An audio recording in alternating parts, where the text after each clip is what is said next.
selama ini pembinaan saya sebagai kepala sekolah terkait dengan kasual yang ada di sekolah ini itu panjenengan tahu semua, apalagi terkait dengan siswa. Kalau memang dilematika itu antara kasihan dan aturan, itu ambil kebijakan di tengah-tengahnya. Maka panjenengan harus di posisi seorang guru, seorang pimpinan yang harus bisa mendekat pada anak-anak terkait dengan semuanya. Jika memang itu kondisi anak dalam ekonomi yang di bawah, ya kita memihak pada mereka. Tapi jika memang kondisi anak di ekonomi yang atas, ya, sementara anak itu tidak memahami kejelasan apa maknanya, ya aturan ditegakkan. Memang antara aturan dengan sifat kasihan memang jadi satu memang. Itulah ruh manusia. Tapi harus bijak dalam menyikapinya. Sementara jika memang bujukan moral, bagaimana? Ya harus hak dan kewajiban yang ditinggikan antara benar dan salah. Itu harus muncul dalam suatu komunitas guru terkait dengan upaya melakukan pendidikan pada anak. Jadi jika memang itu salah, ya katakan salah pada anak, dan jika memang itu benar, ya dikatakan benar pada anak. Itulah namanya gesah, namanya atau kewibawaan.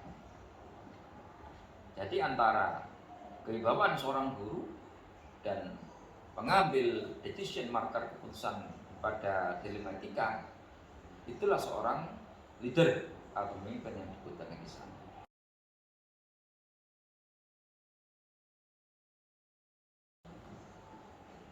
Terkait dengan pengambilan keputusan, memang saya sebagai pimpinan adalah top decision maker atau pengambil keputusan yang utama temutar di sana.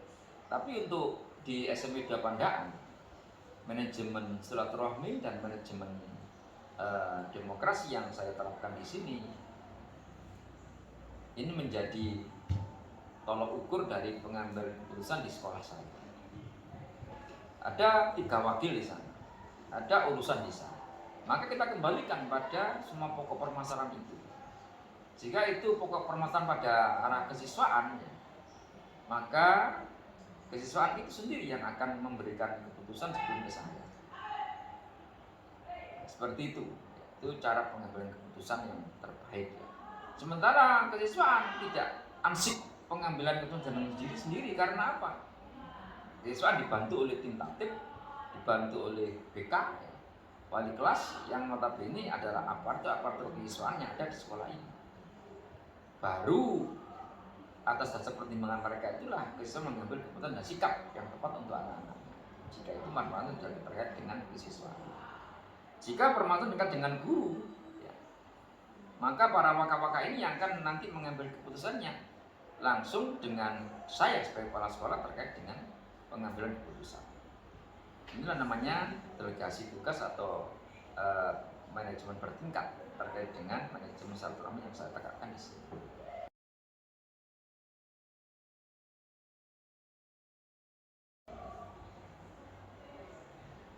Langkah-langkah yang saya lakukan terkait dengan prosedur pengeputusan, ya, yang saya terapkan adalah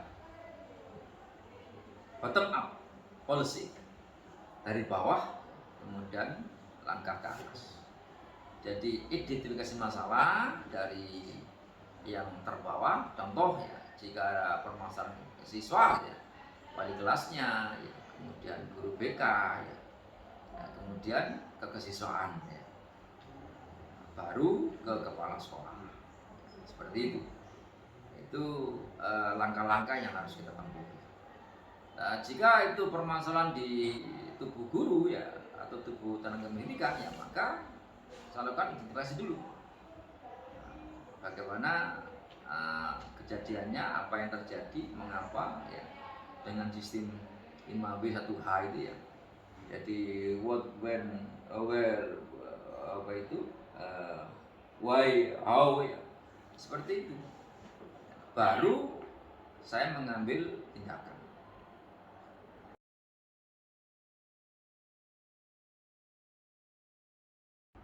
Yang saya anggap efektif dalam pengambilan keputusan ya, adalah ketika teman-teman semua saya berikan dedikasi full terkait dengan pengambilan itu efektif sekali. Kenapa harus kepala sekolah turun tangan, sementara para waka, kemudian para urusan, wali kelas itu saya berikan delegasi full terkait dengan permasalahan yang ada. Karena apa? Di sini rapat koordinasi yang saya lakukan terjadwal betul, ya, terkait dengan pembinaan dari saya. Maka delegasi full tak berikan pada wali kelas dalam menata kelasnya. Saya berikan kepada guru BK terkait dengan permasalahan krusial wali kelas. Saya berikan kesiswaan dan pembinaan OSIS terkait dengan permasalahan terkait dengan siswa. Dan saya berikan waka-waka terkait dengan permasalahan terkait dengan siswa dan guru atau pendidikan. Ini yang saya efektif sekali.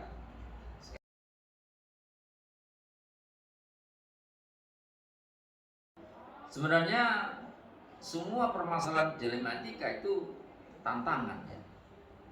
Jadi saya katakan bukan permasalahan itu tantangan ya, atau bumbunya ya. Kalau mungkin bahasa jenengan mengatakan tantangan itu bahasa jenengan ya.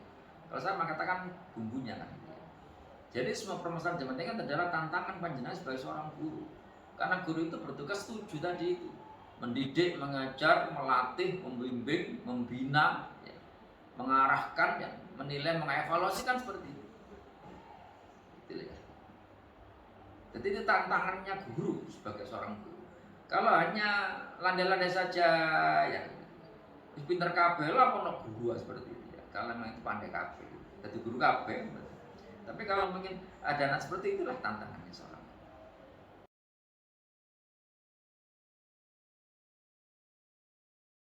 CGP yang saya hormati, saya tidak punya jadwal khusus terkait dengan pengatasan atau pengambilan keputusan terkait dengan dialogkan atau bujukan. Karena apa? Kalau ada jadwal berarti kan saya jangan menjadwal permasalahan. Enggak ada jadwal sama sekali untuk itu. Tapi ibaratkan seperti ini, musuh datang mengapa harus lari? Tantangan datang jangan dijawab. Karena saya berprinsip challenge and respond. Tantangan dan jawaban. Seperti itu. Tapi dengan sistem manajemen yang sudah kuat, ya, dengan dedikasi full, dengan berjenjang yang disebutkan tadi, insya Allah di SM pendapatan ini tidak ada masalah berarti untuk itu. Karena apa? Semua di sisi masing-masing tupoksi itu jelas. Wali kelas jelas dengan tupoksinya, guru BK jelas dengan tupoksinya, kemudian kesiswaan juga jelas dengan tupoksinya, kemudian urusan jelas dengan tupoksinya, wakil kepala jelas dengan tupoksinya ya.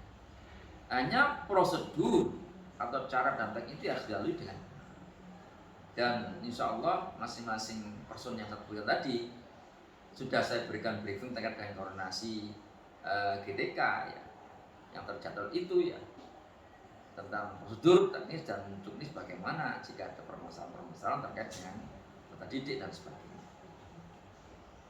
Jadi kalau saya secara pribadi nggak akan menjawab khusus ya, permasalahan kalau dijawab, tapi jika ada tantangan harus segera dijawab. Jangan sampai berlarut-larut ya, sehingga muncul akses berikutnya. Karena apa? Jika tantangan itu nggak ada jawabannya, maka akan muncul akses berikutnya. Tapi jika segera dilakukan, tidak usah takut salah lah. Kalau kita ikut aturan Rasulullah itu ya, ijtihad itu salah itu 1 pahalanya. Kalau benar 2 pahalanya kan. Justru yang nggak mengambil ijtihad itu yang 0 kan gitu. Seperti itu. Jadi tidak usah takut kesalahan Bapak Ibu, tidak usah takut dengan apa itu ketika saya nanti melangkahkan kaki salah bagaimana, tidak usah ya. Karena apa? Pasti ada obatnya nanti. Obatnya ke depan bagaimana.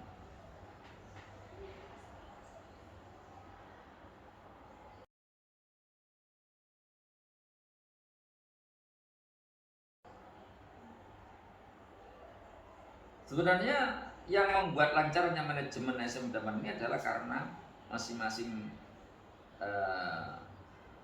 posisi dan teman-teman guru itu sudah memahami itu posisi masing-masing. Jadi itulah kunci mempermudah saya terkait dengan pengambilan keputusan. Kalau sudah diambil dengan tepat ya, kenapa harus kita revisi ya? Sudah bagus. Jadi kunci keberhasilan terkait dengan mudah membantu dalam mengambil keputusan dalam proses tidak dialematika, bagaimana ya? Faktor-faktornya adalah ya karena manajemen yang betul-betul sudah kuat dan kokoh, delegasi yang sudah full ya atau penuh terkait dengan pengetasan dilema etika itu atau rujukan moral itu ya, dengan dasar bahwa semua rambu-rambu telah saya berikan pada masing-masing pemegang kepentingan. Itu faktor-faktor yang utama yang paling mudah terkait dengan keputusan.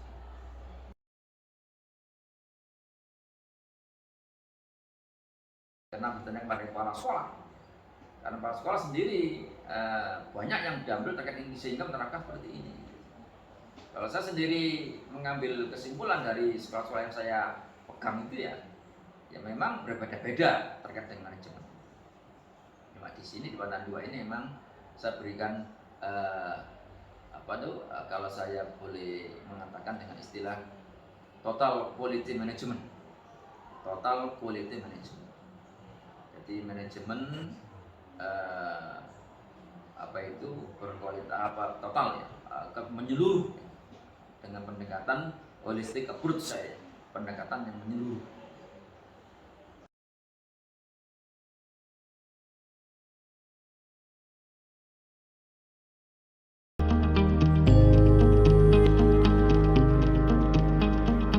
Assalamualaikum Bu Rosida. Waalaikumsalam Bu Robi. Bagaimana kabarnya Bu Ros? Alhamdulillah saya sehat. Bagaimana dengan panjenengan Bu? Alhamdulillah baik. Sebelumnya saya terima kasih karena sudah bersedia untuk diwawancara kali ini. Untuk wawancara kali ini berkaitan dengan pengambilan keputusan berdasarkan nilai-nilai kebajikan. Terus di sini kan sebagai pimpinan di sebuah lembaga pendidikan dasar, pasti seringkali menemukan masalah yang mungkin berbeda saat Bu Rosida sebagai guru di SMP waktu dulu ya. Nah, mungkin bisa diceritakan terlebih dahulu pengalamannya Bu Rosida ketika pertama kali melihat masalah atau kasus yang berada di lembaga yang Bu Ros pimpin. Ya, terima kasih Bu Robi. Sebelumnya terima kasih atas kepercayaan panjenengan memilih saya untuk diwawancarai. Begini Bu Robi, memang sebagai seorang guru dengan kepala sekolah itu sangat jauh Bu Robi ya, jauh dari pemikiran, dari kebijakan-kebijakan yang kita ambil. Ketika saya diberi tugas sebagai kepala sekolah itu memang banyak sekali dilema etika itu yang saya hadapi, terutama masalah siswa dengan masalah teman sesama guru gitu. Ada satu kasus begitu ya Bu Robi yang menurut saya itu betul-betul memacu kebijakan saya sebagai kepala sekolah. Jadi waktu itu ada rekan pendidik itu yang orangnya sangat kreatif, inovatif, boleh dibilang dia loyalitasnya sangat tinggi. Akan tetapi karena suatu hal beliaunya sakit lumayan parah begitu, tidak bisa menjalankan kewajiban beliau sebagai seorang pendidik. Nah, dilema etika itulah yang muncul ketika saya pertama menghadapinya. Setelah melihat permasalahan yang Bu Ros hadapi tadi, bagaimana Bu Ros dapat mengidentifikasi kasus-kasus tersebut merupakan dilema etika ataukah rujukan moral? Ya, terima kasih Bu Robi. Kasus yang dialami oleh rekan pendidik saya itu saya kategorikan sebagai dilema etika.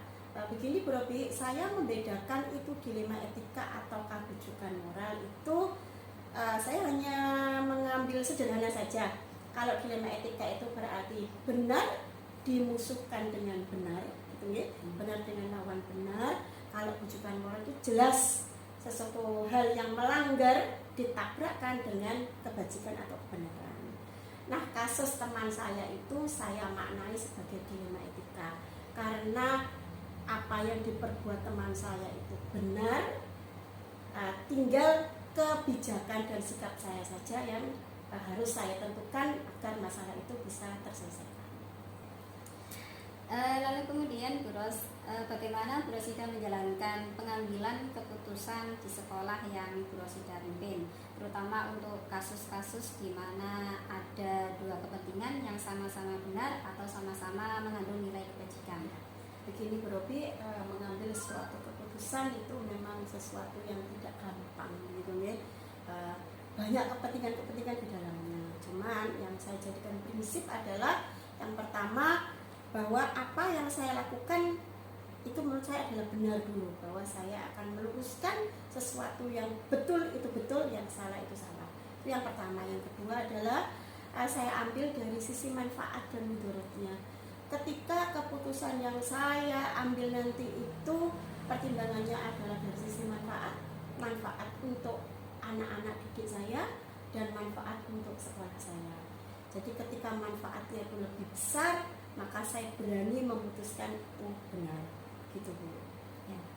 Kemudian langkah-langkah atau prosedur seperti apa yang biasa Bu Rosida lakukan selama ini sebelum mengambil keputusan? Jadi langkah-langkahnya adalah saya mungkin akan mendalami kasus, gitu ya. Seperti yang saya alami di sini, ada satu orang pendidik yang sebelum sakit dianya sangat loyal, sangat inovatif, sangat kreatif. Tapi begitu beliaunya sakit itu kan tidak bisa menjalankan tugas, gitu ya.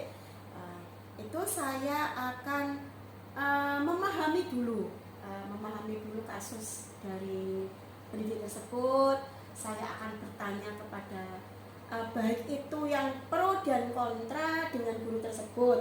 Kalau yang pro itu saya ingin mendalami bagaimana sebenarnya sosok guru saya tersebut. Yang kontra itu pun saya butuhkan Bu Robi sebagai bahan pertimbangan saya. Oh, kalau dari keputusan saya nanti, kalau di sisi orang yang kontra itu bagaimana gitu. Setelah saya mendalaminya, saya menyelaminya begitu Bu Robi, saya juga akan bertanya. Saya punya atasan juga, jadi saya juga sharing ke atasan saya, yaitu pengawas. Kalau di SD ada namanya K3S. Saya matur ke beliaunya, saya ungkapkan apa yang menjadi masalah saya mohon petunjuk beliau begitu. Apakah langkah-langkah yang saya ambil ini sudah benar apa salah gitu. Beliaunya pun menasihati saya, beliaunya pun membimbing saya begitu. Dari keputusan-keputusan, dari masukan-masukan berbagai pihak itulah akhirnya saya bisa mengambil keputusan.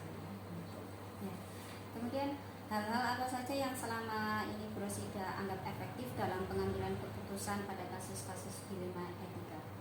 Yang saya anggap paling efektif itu Bu Robi, yang pertama adalah satu, saya berusaha semaksimal mungkin tidak melukai siapapun. Saya akan berusaha untuk melayani kedua belah pihak, katakanlah yang baik dengan yang baik tadi itu. Terus yang terakhir adalah tentang kebermanfaatan. Kalau manfaat, bagaimana saya bisa mengambil keputusan yang efektif jika itu manfaatnya lebih besar daripada kerugiannya. Selama ini apakah ada tantangan dalam mengambil keputusan tersebut? Jelas ada. Yang pertama, tantangannya itu internal dan eksternal Bu Robi. Kalau yang lebih besar itu sebenarnya dari internal saya sendiri.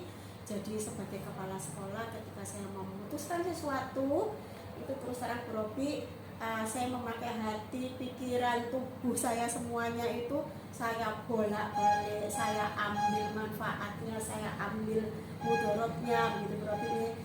Tidak gampang sebagai seorang kepala sekolah itu dalam mengambil keputusan, karena menyangkut hajat hidup orang banyak, menyangkut anak didik, menyangkut pendidik, menyangkut masyarakat juga, menyangkut jabatan saya sebagai kepala sekolah.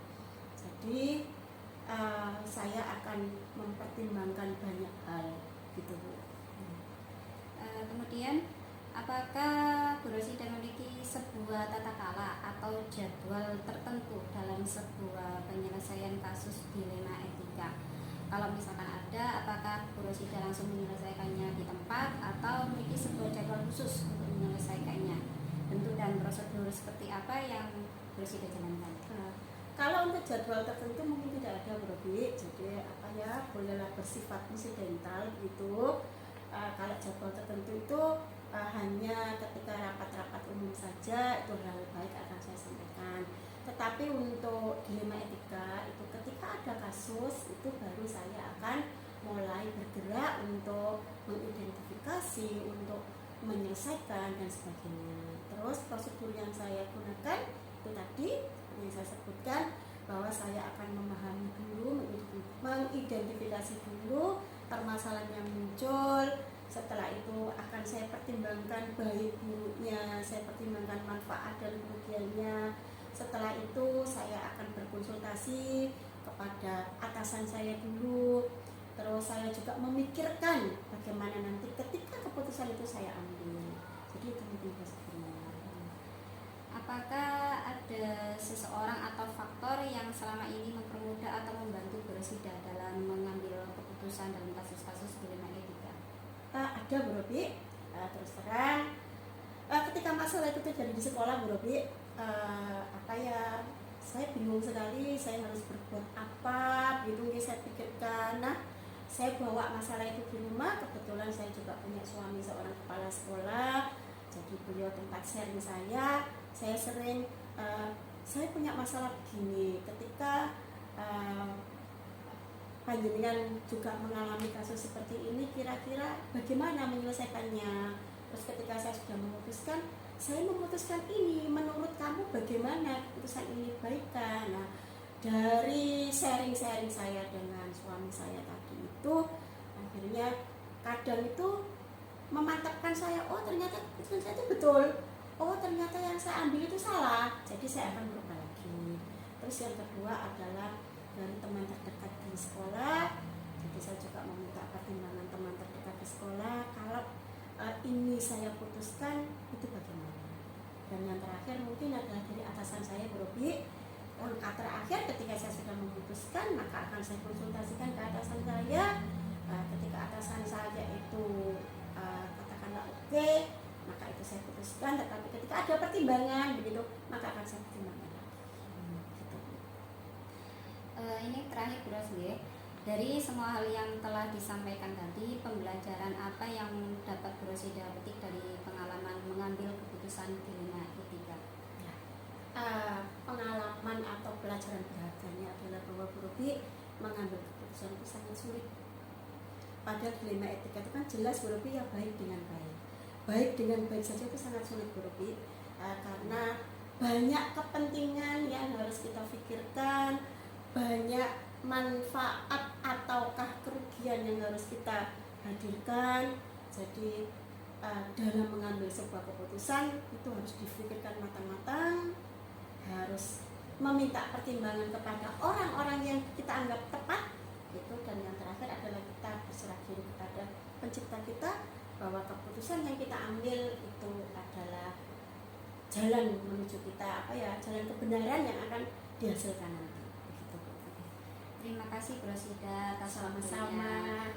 Mohon maaf jika jawabannya kurang memuaskan Bu Robi ya. Sama-sama Bu Rosida. Pembelajaran yang bisa saya ambil dari wawancara kali ini, semoga lain waktu kita bisa berbincang-bincang lagi, karena ketika saya berbicara dengan Bu Rosida banyak sekali ilmu yang saya dapat. Sama-sama. Mohon maaf juga ya Bu Robi. Sama-sama. Terima kasih Bu Rosida atas Sama-sama. waktunya. Semoga kita bertemu di lain hari lagi. Amin ya rabbal alamin. Terima kasih. Saya undur diri Bu Rosida. Assalamualaikum. Waalaikumsalam warahmatullahi wabarakatuh.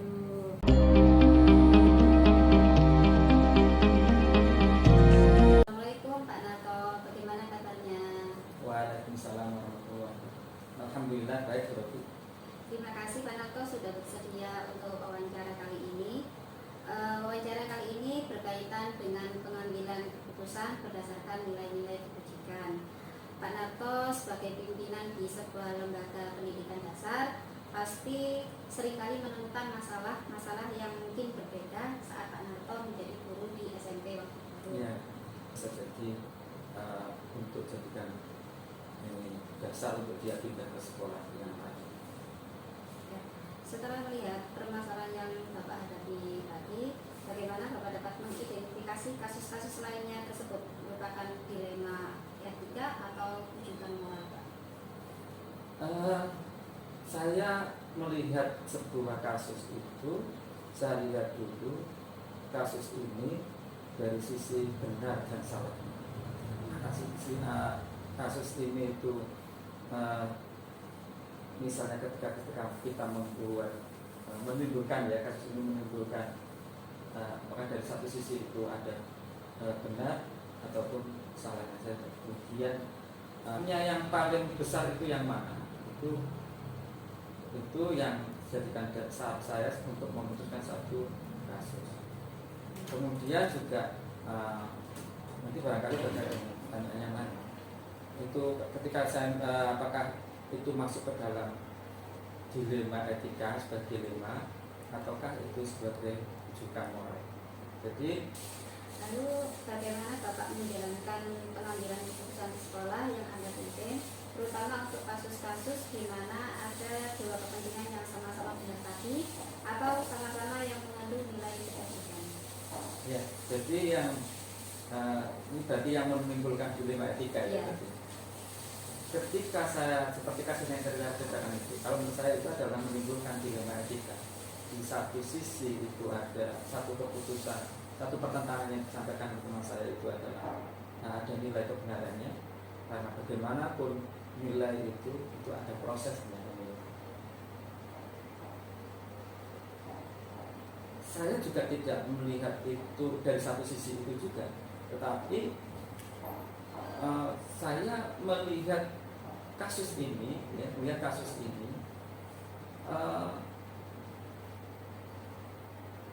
harus dicarikan sebuah solusi yang win-win solusi. Jadi keputusan yang berada di jalur tengah ya, untuk semuanya bisa terwadahi, semua terwadahi. Lalu kemudian untuk langkah-langkah atau prosedur seperti apa yang biasa Bapak lakukan selama ini sebelum mengambil keputusan? Kalau tadi kan istilahnya kita melihat latar belakangnya anak dulu. Apakah di setiap permasalahan yang Bapak hadapi juga awalnya bermula dari situ? Ya, kalau menurut saya setiap kasus itu harus dipahami latar belakang permasalahannya itu apa. Kemudian setelah itu kemudian faktor-faktor yang menyebabkan masalah itu apa saja. Kita harus paham latar belakangnya. Kalau tidak nanti khawatirnya nanti keputusan yang kita ambil itu keputusan yang salah, keputusan yang tidak baik. Jadi makanya saya dengan kasus itu kan saya mutus guru saya untuk silakan memvisit dulu, memvisit, kemudian cari latar belakangnya apa, kemudian saya mencari informasi tersendiri baik itu dari tetangganya, dari guru-guru, kemudian saya tahu sendiri dengan orang tuanya datang ke saya, neneknya, kakeknya datang ke saya, kemudian saya tahu sendiri ketika saya menemui anaknya langsung di rumahnya. Jadi memang kalau untuk kasus itu memang butuh proses agak lumayan lumayan panjang itu ya. Kemudian hal-hal apa saja yang selama ini Bapak anggap efektif dalam pengambilan keputusan pada kasus-kasus dilema etika? Menurut saya efektif, ya ketika kita memutuskan suatu keputusan atas sebuah kasus itu, ya melalui proses dan prosedur yang saya pakai itu ya, yaitu yang tadi itu ya, saat kita melihat latar belakangnya, melihat kasusnya, kasus yang menimbulkan dilema itu, kemudian satu hal yang menjadi dasar saya untuk memutuskan itu adalah mana kira-kira yang dampaknya jangka panjang itu, yang terkait dengan kasus yang saya sampaikan tadi, misalnya untuk anak-anak ini, untuk anak novel ini, jangka panjangnya bagaimana kasus ini dan dengan keputusan saya itu. Jadi kemudian ada nilai empati saya, merasa kasihan pada anak ini. Kemudian tidak hanya itu, sebetulnya saya juga tidak hanya berdasarkan keputusan saya saja ya, tapi saya juga sharing dengan beberapa teman ya, dengan bapak ibu guru, ya, terutama dengan guru kelasnya. Kita sharingkan kalau kita ambil keputusan seperti ini bagaimana. Jadi kita tidak hanya saya ya. Jadi baru itu kemudian kita putuskan. Dasar itu menurut saya efektif. Artinya ketika itu keputusan itu berdampak tidak baik gitu, itu bukan saya lari tanggung jawab ya, tetapi itu sudah mulai melalui proses yang orang lain nanti misalnya itu tidak akan menyalahkan saya gitu. Tidak akan menyalahkan saya, bukan berarti begitu itu saya lari dari tanggung jawab, bukan ya, tapi ini sudah dengan berbagai pertimbangan dan sudut pandang dari beberapa teman yang menguatkan keputusan saya. Selama menghadapi permasalahan, apakah ada tantangan dalam mengambil keputusan tersebut? Hal-hal apa saja yang selama ini merupakan tantangan dalam pengambilan keputusan pada kasus-kasus D5E3? Kalau kita fokus ke kasus yang pernah saya tadi itu ya, kasus yang tantangan pertama itu adalah tantangan dari guru saya. Itu jadi pertentangan dari guru saya yang agak kekeh juga, tidak berapa rela juga untuk memberikan nilai cuma-cuma lah, karena cuma-cuma kepada anak ini. Ya sudah di lingkaran terdekat itu ya yang Paling terberat. iya, dari lingkaran terdekat saya itu yang terberat di dalam. Yang jelas ini ada pertentangan dari guru-guru ini. Kemudian yang ini mungkin ya, ini baru mungkin, tapi ini menjadi menjadi sebuah prediksi saya. Ini menjadi tantangan dengan masyarakat. Ini masyarakat ini akan menilai itu ya. Ini juga menjadi bahan pertimbangan saya sebetulnya, masyarakat. Nilai kepercayaan trust masyarakat kepada sekolah ini saya pertaruhkan sebetulnya. Ya, itu tantangannya.